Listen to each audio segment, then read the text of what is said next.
Alana Reed only came to the station to start her first day as commander. But before she could even step inside, 3 officers who had no idea who she was surrounded her, insulted her, and threatened to arrest her. Calm, composed, and silent, Alana walked past the humiliation and into the office where she now outranked them all. But instead of revenge, she had something bigger in mind, something that could shake the entire department. Will dignity be enough to expose what's been hiding under those badges? If this story already grabs your attention, like the video, share it with someone, and let's dive right in. It was just before 7 when Alana Reed stepped out of her car and closed the door behind her with a quiet click. She didn't slam things. She didn't rush.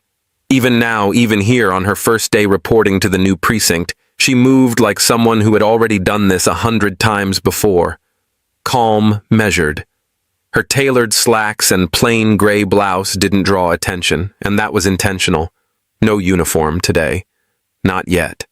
She wanted to watch the station wake up before she walked in through its front doors. She stood alone near the staff parking lot, holding a sealed envelope under one arm and checking the time on her phone. Her contact in records said they'd meet her out here with last-minute files. Simple handoff.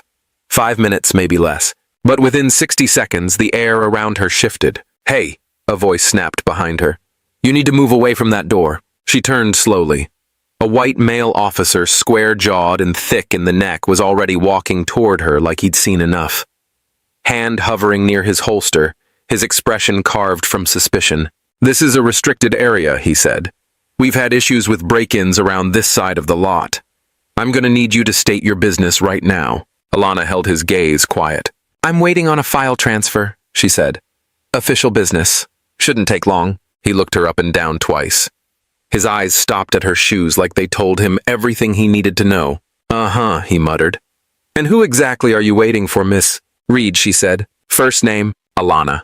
That clearly didn't help. He let out a breath through his nose, stepped a little closer, and dropped his voice just enough to make it threatening. "Look, Alana, this ain't your neighborhood, and that ain't your entrance.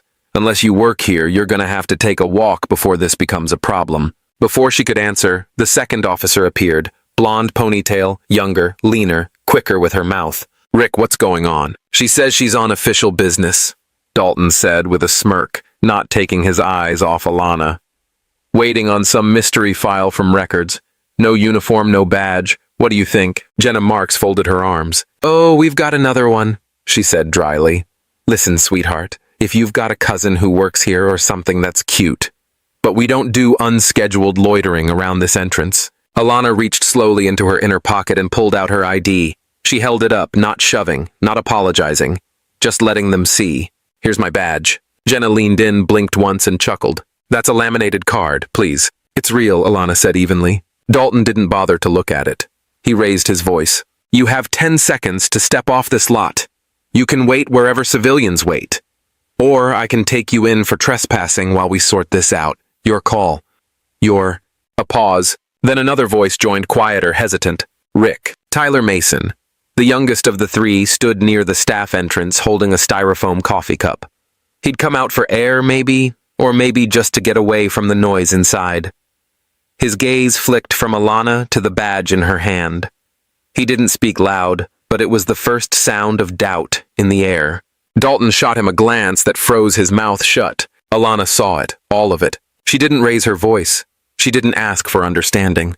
Her tone was so calm it almost sounded kind. "You sure you want to do that?" she asked. Dalton squared up. "Lady, I don't know what game you're playing." "I'm not playing anything," she interrupted. "I told you I'm here for work." "You don't work here." A pause. Alana tucked the ID back into her pocket. She looked him in the eye, then let her gaze shift briefly to Jenna, then Tyler. "I'll go inside now," she said quietly. "You'll understand soon enough." She walked past them like they didn't exist. No panic, no rush, just control. And silence. Tyler stared after her, the coffee cooling in his hand. For a moment, it looked like he might speak. He didn't. Not yet. Dalton didn't let it go. As soon as Alana turned her back to walk toward the door, his voice came after her louder, now coded in that particular authority that always came out when he felt challenged. It wasn't about keeping the peace anymore. It was about control. "Don't you walk away from me," he barked. I gave you a lawful order. You're still on restricted ground and I haven't cleared your ID. Alana stopped mid-step, turned her head slightly and looked at him not full on, just enough to show him she wasn't ignoring him, but she wasn't afraid either. I've done nothing wrong, she said quietly. Dalton took 2 long strides forward. You're refusing to comply with a directive from a sworn officer. That's grounds for detainment. You want to escalate this, that's your choice, not mine. Jenna took a step up beside him, lips already curved in that cold little smirk she wore when she thought she was untouchable. Sounds like someone's trying to talk her way out of a situation she created, she said. And failing. Alana turned toward them now. Her hands were still at her sides. Her voice didn't rise, but her words cut with precision. Do you treat all women like this? She asked. Or just the black ones? That landed like a slap. Jenna scoffed, first not missing a beat. Only the ones who act guilty, she replied, laughing under her breath like it was a clever comeback. Dalton grinned like he approved of the answer. You know what I think, he said, stepping closer again. I think you're stalling. I think you're hiding something. And if we find out you've lied about being on official business, that's obstruction. That's jail. Somewhere across the lot, a man was walking his dog along the sidewalk. He paused just long enough to pull out his phone and begin recording, angling the lens discreetly through the gate. The officers didn't notice. They were too busy trying to outshine one another in who could put Alana in her place faster. She didn't flinch. Not when Dalton's voice rose. Not when Jenna folded her arms like a school principal about to hand out suspension slips. Not even when Tyler shifted uncomfortably behind them and looked like he wanted to vanish into the concrete. Alana stood still, eyes calm, expression unreadable. She didn't reach for her ID again. She didn't remind them who she was. She simply looked from Dalton to Jenna, then let her gaze fall briefly to Tyler, who still hadn't said a word. It would have been easy to yell, easy to snap back to call them what they were, to demand her rights be respected. But there was something deeper in her silence, something steadier than protest. A woman who knew exactly who she was and who she wasn't, about to perform for anyone's approval. Dalton exhaled sharply, clearly not expecting the lack of resistance. Fine, he said. Don't say I didn't give you a chance. We'll let security sort you out inside. Let's hope for your sake they don't find anything suspicious in that bag. He gestured toward her side satchel like it was a bomb threat. Jenna added, You might want to let records know that impersonating staff is still a felony in this state. Alana didn't respond. She gave one last look to the badge number on Dalton's chest like she was filing it away, not as a threat, but as a fact. Then she turned and continued walking toward the staff entrance. Behind her, the whispers started. Jenna leaned toward Dalton and said something low, but the laugh that followed was audible. Tyler didn't move. He watched her go, still holding the same half-empty cup of coffee, growing colder by the second. Alana reached the door, pulled it open, and stepped inside without a word. The door clicked shut behind her. It was a small sound, but in the silence that followed, it echoed. At 8:00 a.m. sharp. The main conference room doors swung open and silence rippled through the space like wind through glass. 25 officers turned their heads, conversations clipped mid-sentence, the soft rustle of notepads and uniform fabric giving way to stillness. Commander Alana Reed stepped inside now in full uniform. The brass on her collar gleamed beneath the recessed ceiling lights. She held no files, no stack of memos, only a small remote control in one hand and an unreadable expression on her face. The room stiffened almost involuntarily. Even those who hadn't been outside earlier had already heard whispers. The rest they didn't need reminding. Rick Dalton sat toward the center, arms crossed, jaw tight. Jenna Marks was to his left, legs crossed, her fingers tapping silently against her thigh. Tyler Mason kept to the back corner, spine straight, hands locked together under the table. Alana moved to the front of the room. She didn't ask for quiet. She didn't have to. Let's begin, she said, her voice calm but firm. I'm Commander Reed. As of this morning, I've assumed leadership over this precinct. A few subtle movements, one chair shifting a hand, lowering a coffee cup, but no words. You've all seen changes in command before, she continued. So let me be clear. This one won't be about adjusting office furniture or rearranging patrol routes. This is about culture, conduct, accountability. She clicked the remote once. The screen behind her came alive with a photo grainy black and white. A young black man in uniform stood beside a patrol car. Expression, steady eyes, unwavering. The badge on his chest read, Officer James Reed. This is my brother. Several officers leaned forward slightly. Dalton didn't move. He served for nearly a decade. Never missed a day. Never drew his weapon unnecessarily. Never failed a call. And then one afternoon he made a mistake, Alana said. He defended a female rookie who was being harassed by her own partner. Filed a report. Told the truth. A pause. He was reassigned within a week, investigated the next, and gone by the end of the month. The silence that followed wasn't awkward. It was suffocating. She clicked again. A new slide appeared, large white letters against black. Character is who you are when there's no one recording. Alana turned from the screen to face them fully. Some of you like to think your job starts with your badge. It doesn't. It starts when you decide who you are without it. Jenna shifted in her chair. Not dramatically. Just enough. Dalton looked down at the table as if inspecting the wood grain could change the direction of the room. Let me ask you something, Alana said. Her voice lower now, slower. If someone were watching your last 10 minutes outside this building without sound, just body language, what would they believe about the values of this department? No one answered. Because someone was watching. She let that settle just long enough for one or two throats to tighten.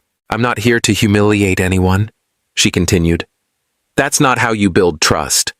But I will say this, if humiliation finds you because of your own conduct, I will not protect you from it. Tyler inhaled the kind that came before speech. He opened his mouth slightly like a word had begun forming. But across the table, Dalton gave a subtle shake of his head. Small, quick. Just enough. Tyler's voice died before it reached daylight. Alana saw it. She didn't address it. Not yet. I'm giving everyone in this room a choice, she said. You can tighten up, step forward, and help restore the name of this uniform in this community. Or you can keep coasting in the shadows and wait for the next body cam, next civilian video, next lawsuit. She stepped forward, one's voice steady. Those who protect each other's misconduct will not be protected by me. There was no drama in her tone. No rage, just finality. Angela Lopez stood at the back of the room, arms crossed, eyes like flint. She nodded once, almost imperceptibly. Alana clicked the projector off. The screen faded to black. This badge is heavy, she said. It should be. That's how you know it's real. Then she turned and walked out without a single backward glance. And not a soul in that room moved until the door had fully closed behind her. The lights in Alana's office hummed softly, casting a quiet glow over the room. The door was closed, the blinds drawn, and on her screen the footage played back without sound. Just images. She paused it at the moment Dalton's finger jabbed toward her face. His jaw clenched, eyes hard. Then she clicked rewind and played it again, slower this time. That moment told her more than 1,000 apologies ever could. She inserted a black USB drive and saved the clip with a simple label, South Lot, 07:42 a.m. For a few seconds, she just stared at the paused frame as if trying to make peace with it. Not as a commander, not as a woman in charge, just as a black woman who had stood still while 3 officers tried to erase her dignity without asking her name. Then a knock at the door. Come in, she said. It opened slowly. Tyler Mason stood in the doorway, hands tucked behind his back, eyes lowered like a schoolboy waiting for a lecture. He stepped inside hesitantly, and his voice cracked before it fully emerged. Commander Reed, I was hoping I could speak with you. Just for a moment. She motioned to the chair across from her. He sat without meeting her eyes. I should have stopped them, he said. I knew it was wrong the second it started. But I froze. I told myself not to make it worse, but that didn't help, did it? Alana leaned back, folded her arms. Her tone was calm, too calm. You didn't yell. You didn't curse. You didn't lay a hand on me, she said, then paused. But you also didn't stop them. And that's where you failed. Tyler finally looked up. There was no heat in her words, but the disappointment in her voice was enough to quiet the room. He nodded slowly, chewing on guilt like it tasted bitter. I just didn't know how to speak up, he muttered. Then you better learn, she replied. Because silence in moments like that speaks louder than a badge. He swallowed hard and looked toward the floor. Is this going on the record? He asked quietly. That depends, she said. On what kind of officer you choose to become tomorrow. And the day after that. He stood up slowly, nodded once, and made his way toward the door without another word. She didn't watch him leave. She just turned back to her screen. Moments later, Angela Lopez entered the room holding a file. Her eyes glanced at the monitor, catching the frozen image of Dalton mid-shout. "You want to file a misconduct report?" Angela asked. Alana didn't answer right away. Instead, she closed the video, removed the USB, and held it in her hand a moment before speaking. "Not yet," she said.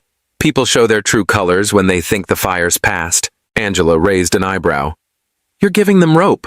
"I'm giving them a choice," Alana replied. "What they do with it? That's on them." She walked to the small safe behind her desk and placed the USB inside. A firm click echoed as she locked it. Angela didn't speak. She'd worked under Alana long enough to understand that this wasn't hesitation.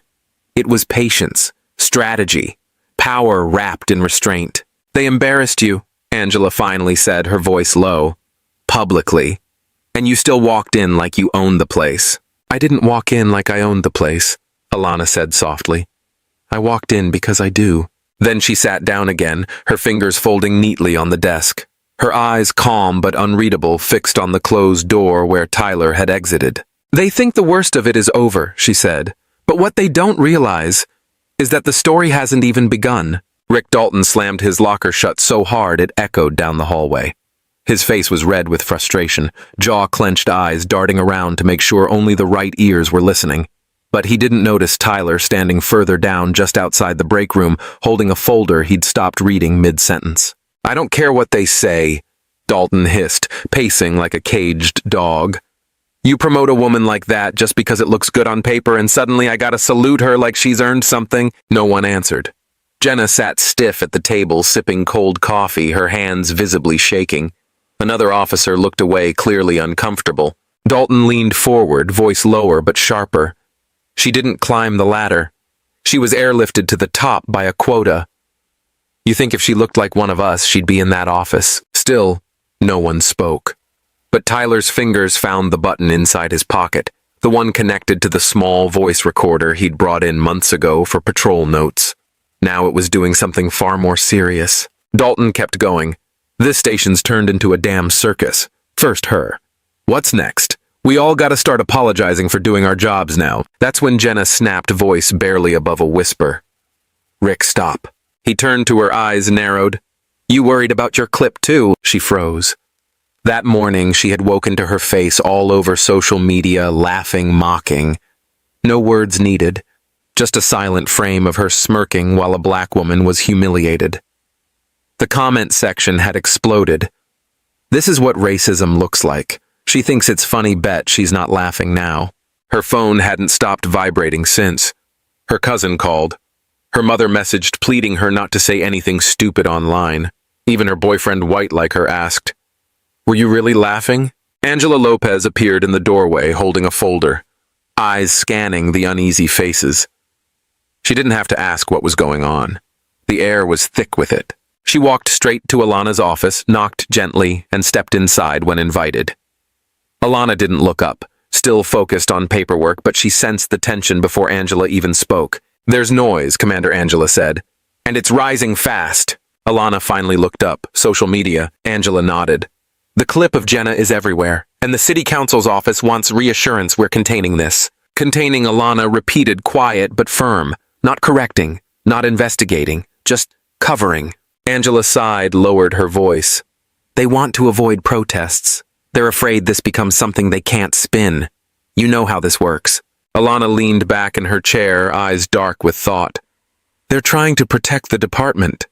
But who's protecting the people it failed?" There was a long pause. Then she said, "Let them watch, let them wait." Angela raised an eyebrow.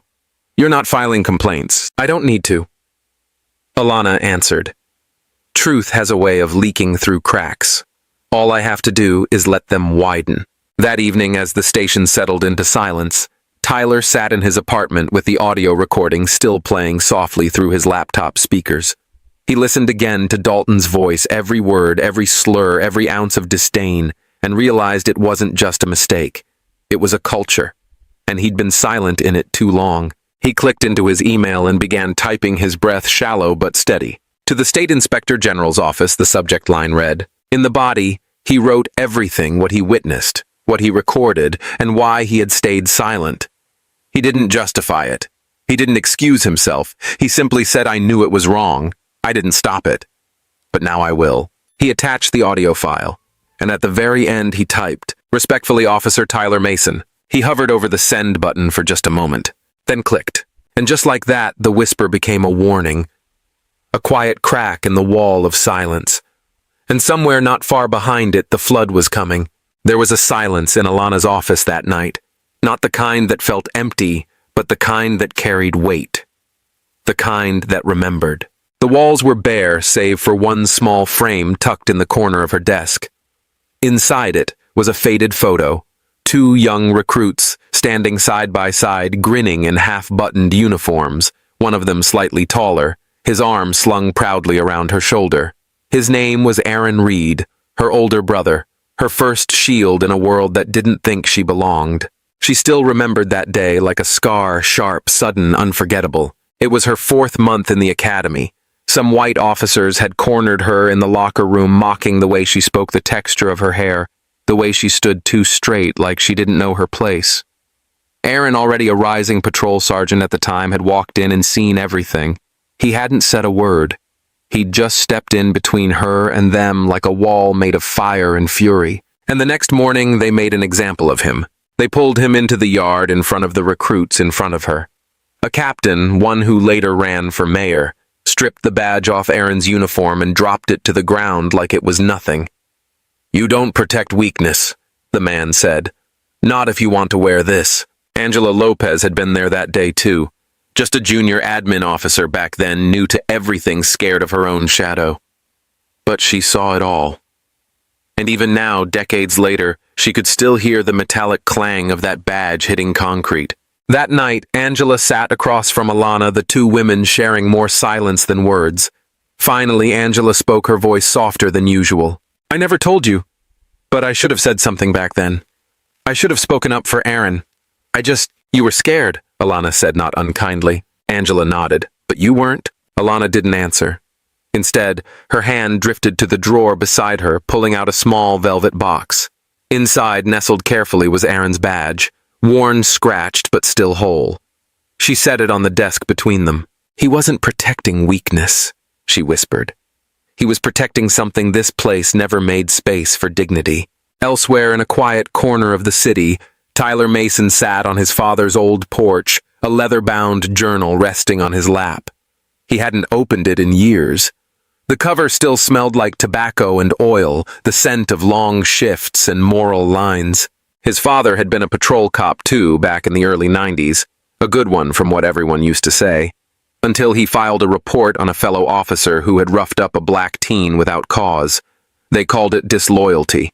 He called it justice. They called it insubordination. He called it doing what he swore to do.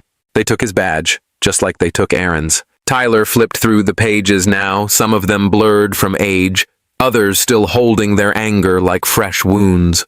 And there on one yellowed sheet was a line that stopped him cold. "If you ever have to choose between your badge and your conscience, God help you if you choose wrong."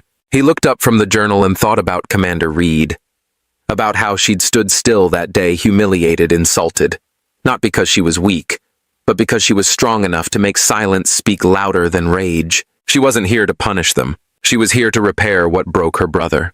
What broke men like Tyler's father. The next morning, just before sunrise, the precinct felt different. Still quiet. Still tense. But underneath, something was shifting. Not loud, not fast, but real. In her office, Alana placed Aaron's badge back in its box, closed it gently, and whispered to no one in particular, "You didn't fall for nothing." She straightened her uniform, took a breath, and stood. Because she hadn't come to bury the system. She'd come to rewrite it. The conference room was colder than usual. Not because of the air conditioning, but because something weighty had settled in there. Something no one dared name out loud. When Officer Rick Dalton walked in, his usual swagger had a hint of hesitation, like even he knew this wasn't just another departmental slap on the wrist. Angela Lopez sat quietly at the sidearms folded. Lisa Brenner from the State Inspector General's office reviewed papers with surgical calm. But it was Alana sitting at the far end in full uniform who drew every eye. She didn't speak. She didn't need to. Dalton tried to play it cool. You all called this meeting over what? A few words. Alana remained silent. Angela nodded toward the digital recorder on the table. Lisa pressed play. Dalton's voice crackled through the small speaker, bitter, unmistakable. I won't take orders from some black female who got promoted for diversity points. She doesn't belong here. She's not one of us. The room went still. Dalton's face flushed. He opened his mouth, but Alana cut in, her voice quiet but sharp enough to slice through marble. You weren't out of line. You were out of mask. Dalton scoffed. This is a setup. Lisa didn't blink. Then explain why 2 officers corroborated the clip. Or the fact that it came from your own locker room surveillance. His mouth opened, then shut. The silence was deafening. Alana leaned forward slowly. You said I didn't belong. Tell me, Rick, who decides who belongs? Dalton's fists clenched. You don't get it. You walk in here all polished up playing hero, but you don't know how we do things. You haven't earned anything. You were dropped in to make the department look good. Angela raised an eyebrow. 25 years of decorated service in Army intelligence and criminal investigations. You want to tell me that's not earned? Dalton barked a laugh. You think those medals make her fit to lead us? Lisa calmly took out a manila folder, flipped it open, and read aloud. 3 prior complaints of excessive force. 2 reprimands for insubordination. 1 internal warning for racially biased comments filed and ignored. She closed the folder. This isn't about her leadership, Mr. Dalton. It's about your record catching up with your mouth. He stood, voice shaking with fury. This is political. You're just throwing me to the wolves to make yourselves look righteous. Angela stood now too. No, Rick. You fed yourself to them years ago. We're just finally letting go of the leash. Dalton turned to Alana, almost snarling. You think this makes you powerful? That you got me cornered? Alana's eyes never left his. I don't need you cornered. I just need the truth to stand in the center of the room. A long pause. Then Lisa extended her hand, firm but calm. Your badge and sidearm, Officer Dalton. He didn't move. Angela stepped forward. Rick. With a glare filled with rage and resignation, Dalton ripped the badge from his chest, slammed it on the table, and stormed out. The echo of the door slamming behind him lingered like gunpowder in the air. No one spoke for a moment. Finally, Lisa looked at Alana. That was the easy part. Now comes the cleanup. Angela nodded. We'll handle it. But Alana didn't answer right away. Her eyes stayed on the badge left behind, glinting in the harsh light. Her voice, when it came, was barely above a whisper. They always said silence was safer. But this silence, we've carried it for too long. Angela looked at her. Not anymore. Then Lisa added almost offhandedly, There's one more thing. Officer Mason submitted a signed statement with a full audio log of other remarks. Dated. Time-stamped. He's asked to testify publicly if needed. Alana's expression didn't change, but something shifted in her eyes. Something steady. Something earned.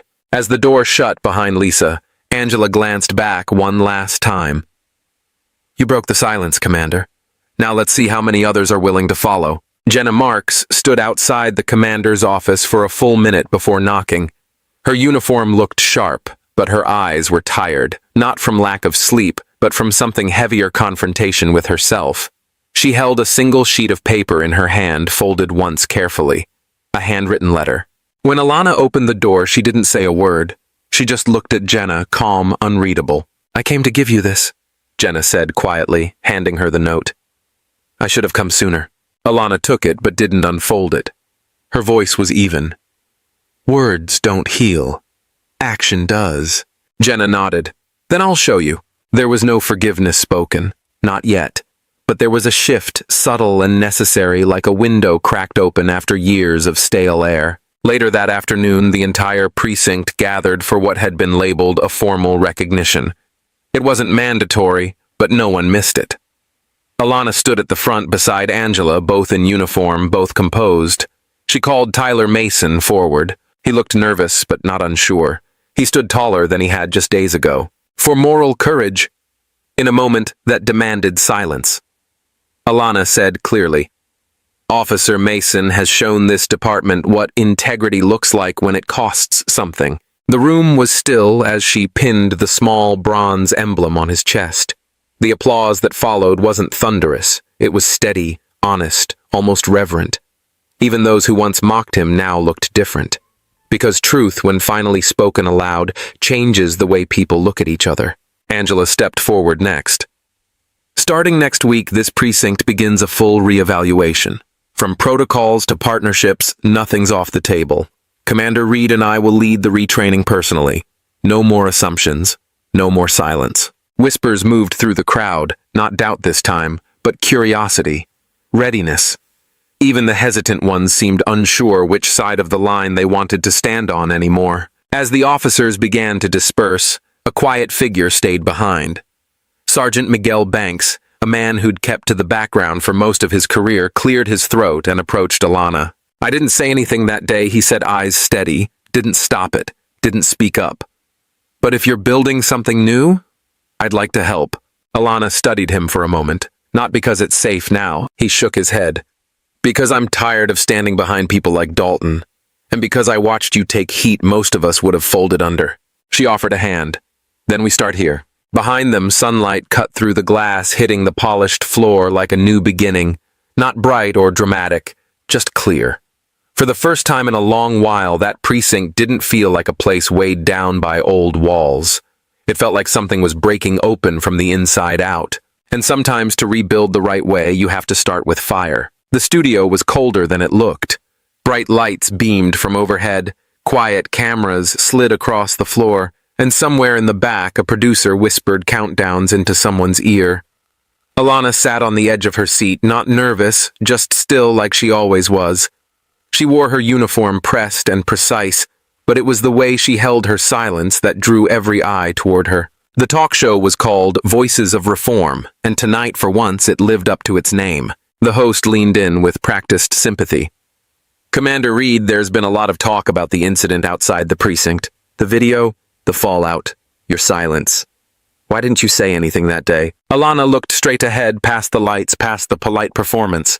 Her voice didn't rise. It didn't need to. I said all I needed to say, she answered softly. The moment I walked in. There was a pause, not of confusion, but of recognition. The kind that settled in the chest.